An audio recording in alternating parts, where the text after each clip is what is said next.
what a match guys नेपाललाई अब यस्तो थ्रिलिङ म्याच नखेलेसम्म चित्तै नबुझ्ने भइसक्यो नेपालको गेम अब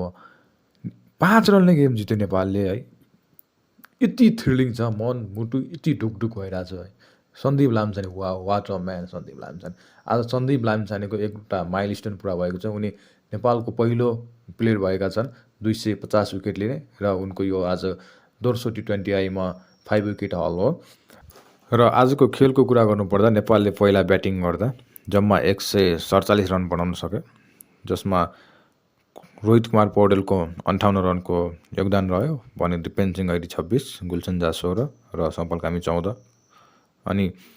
नेपालको ब्याटिङमा त्यति चित्त बुझेर रहेन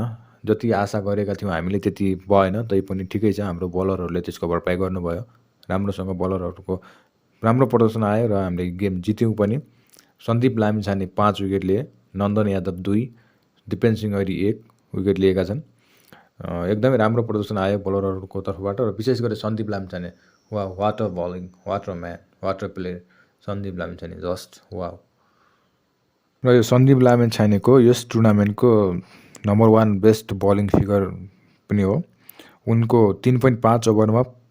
5 विकेट 18 रनको छ उनको बलिङ फिगर चाहिँ र भोलिको म्याच ओमनसँग रहेको छ भोलिको म्याच